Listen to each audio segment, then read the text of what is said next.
द्वारकाधीश के महलों के अंदर जाने का प्रयास किया तो द्वारपालों ने रोका।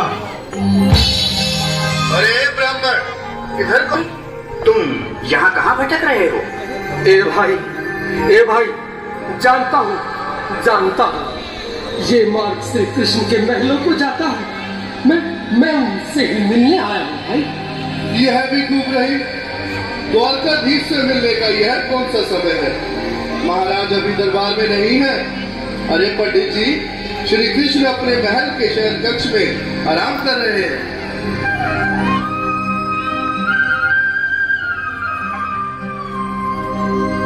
देखो देखो ये गरीबी का हाल, कृष्ण के दर पे विश्वास लेके आया हूँ। बनता यार है मेरा श्याम, यही सोच कर मैं आस करके आया हूँ।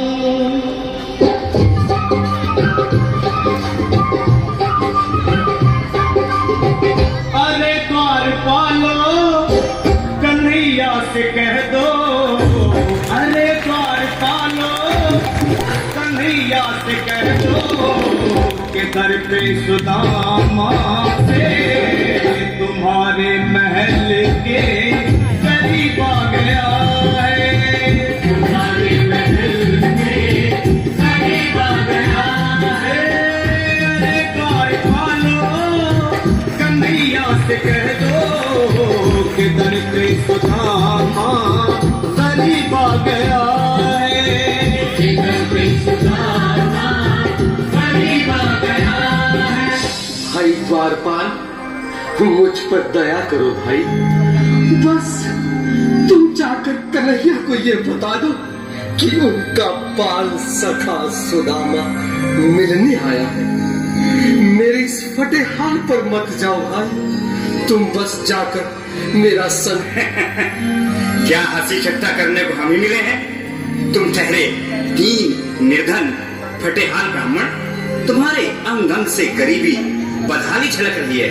और कहा महाराज श्री कृष्ण। क्षमा करना पंडित जी, हमें अपने प्राणों से हाथ नहीं धोने जो तुम्हारा है संदेश द्वारकाधीश तक पहुंचाए।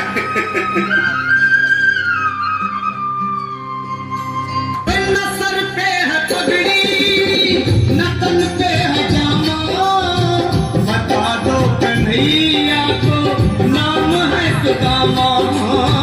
बता दो कन्हैया को नाम है सुदामा। बता दो कन्हैया सुदामा हो। न सर पे है पगड़ी, न तन पे है जामा, बता दो कन्हैया को नाम है सुदामा हो। बता दो कन्हैया को नाम है सुदामा। एक बार मोहन से जा करके कह दो, तुम एक बार मोहन से जा करके कह दो कि मिलने सखा बद नसीब आ गया है।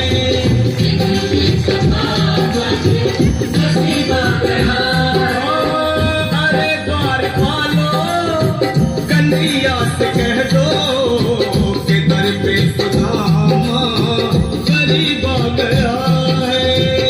दर पे सुदामा।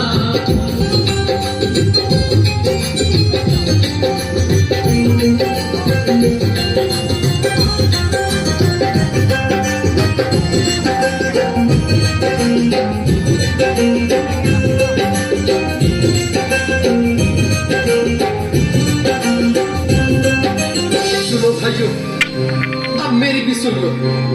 जब तक मेरा संदेश उस द्वारकाधीश तक नहीं पहुंचाती, तब तक मैं यहीं बैठा हूं, चाहे मेरे भूख प्यास से प्राण ही क्यों न चले जाए।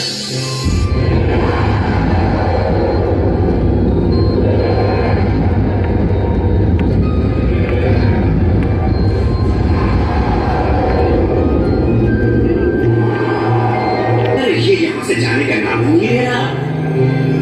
अरे सही, इसकी देह कैसे कांप रही है, लगता है जैसे प्राण हाथों पर अटके हैं।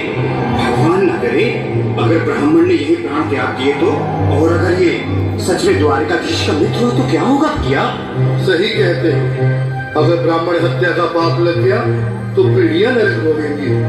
अगर महाराज का मित्र हुआ तो मृत्यु दंड का भय है। अपनी आने वाली पीढ़ियों को नरक में डालने से तो ये संदेश पहुंचाना ही ज्यादा अच्छा है। क्यों ना महाराज का संदेश पहुंचा दे। ऐसे करो, तुम जाओ भैया।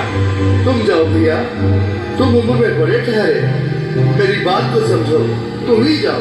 देखो भाई, मैं ठहरा बाल बच्चेदार परिवार वाला, मेरे बूढ़े माँ बाप हैं। कहो द्वारपाल, इस समय कैसे आना हुआ? महाराज क्षमा चाहता हूँ, पर कारण ही कुछ ऐसा है। द्वार पर एक ब्राह्मण स्वयं को रुक क्यों गए? आगे बोलो। द्वार पर एक गरीब ब्राह्मण स्वयं को आपका मित्र बताता है, आपसे मिलना चाहता है। अपना नाम सुदामा बताता है। सुदामा? क्या कहा? सुदामा? मेरा बाल सखा सुदामा? मेरे बचपन का मित्र सुदामा? सुदामा, मेरा मित्र सुदामा। स्वामी, स्वामी, स्वामी, स्वामी, स्वामी।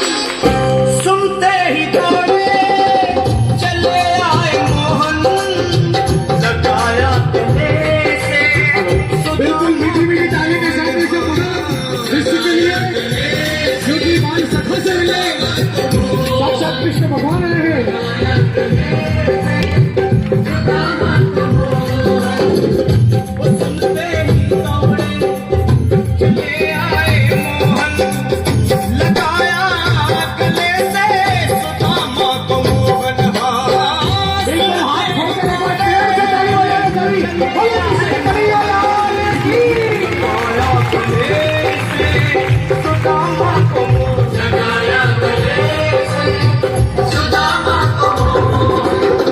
हुआ रुक्मणी को बहुत ही अचंभा, हुआ रुक्मणी को बहुत ही अचंभा।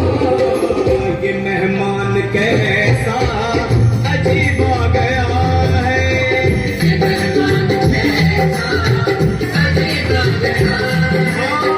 हुआ रुक्मणी को बहुत ही अचंभा।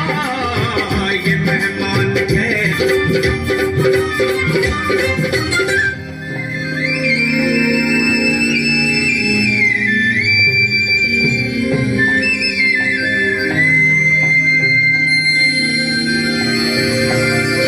आओ सुदामा, आओ, चले आओ। इस महल को अपना ही समझो। मेरी बाल सखा, शर्माना कैसा? चले आओ। रुक्मणी, रुक्मणी, मेरे मित्र के स्वागत की तैयारी करो। घबराओ मत। सुदामा, सिंहासन पर बैठो। नहीं नहीं, मैं आपके सिंहासन पर कभी नहीं महाराज। मुझे महाराज कहकर प्रताड़ित न करो। मैं संसार के लिए द्वारकाधीश हूँ, पर तुम्हारे लिए सिर्फ तुम्हारा बाल सखा हूँ। मुझे बचपन की तरह कृष्ण, कन्हैया या मोहन कहकर पुकारो। महाराज,